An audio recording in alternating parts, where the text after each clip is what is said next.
Joe from artsPlace here in the ceramic tech, and today we're just starting to finish up loading a kiln that we've had some glazeware that need to be fired. So we're finishing up a load, and that's what we're just trying to clean things up here.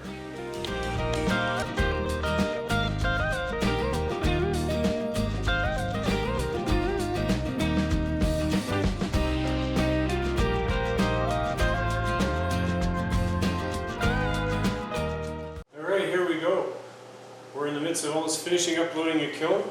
I've got nearly everything in there. I have a few more pieces to put in.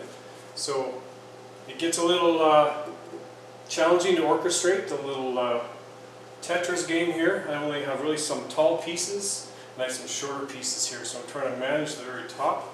Just trying to maximize my space. So right now I have the top layer, the second top layer ready to go.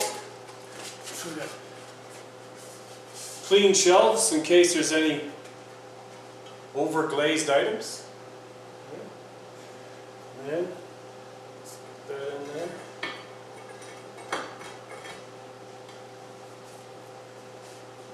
Alright, so now we've got some plates to put in. Something from one of our independent studio people. Should be an interesting one. More plates. Plates take up so much furniture space. Just lots of real estate there. So that layer is in. So I got room for one more layer. So another clean shelf. Just to fill this one last top area.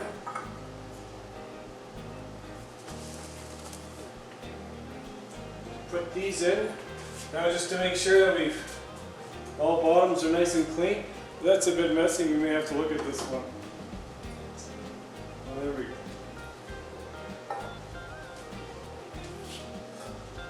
We have a jolly jumping fellow here. It's going to be baked up to 2300 degrees.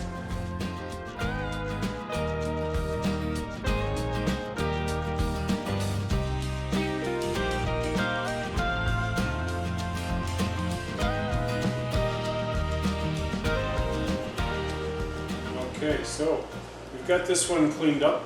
So what I noticed sometimes we're in a hurry to glaze and we may have not let the wax dry. So it's really important when you're waxing the bottoms before glazing is letting it dry. It becomes totally resistant. The wax will just run off. But when it's a little wet, it may stick. So then you've got some wiping off to do. This is just pigment, so this is okay now. It's been cleaned off.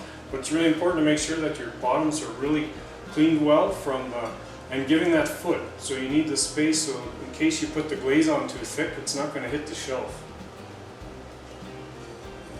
Fits in there. Alright, so we're almost ready to go, but I'm going to show a little. This is the last piece that's going to go in. What we're going to do, I'm going to demonstrate on a glazing technique for this, and this guy's going to go right inside here. Alright? Alright, so we're ready to put in the last piece into the kiln, and we're all filled up. So what we're firing this glaze fire into is a cone 6, which is approximately 2,225 degrees Fahrenheit.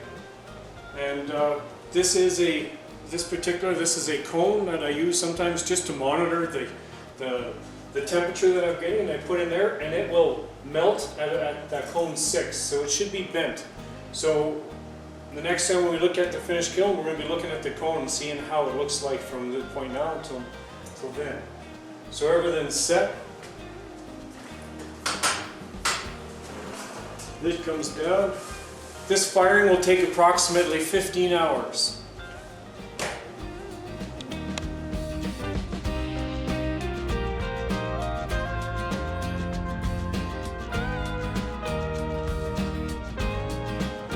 Okay, so I'm going to set the firing.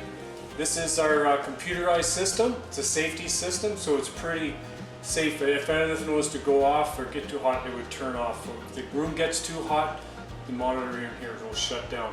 So what we like to do is just enter, get into idle. We cone fire, so we're not preheating, it's a glaze firing. Everything's pretty dry, so we're just going to go past that. It's not 04, what we're doing is a cone 6 firing. So we have cone 6 in, enter that. We have a speed, we only have to do slow for a bisque firing. So we're going to be doing a medium speed for the glaze. Enter that, holding. I'm just doing a 10-minute hold, just to hold it up at that temperature, just to finish off the glazes. Enter that, and then it's a matter of starting. And we're off.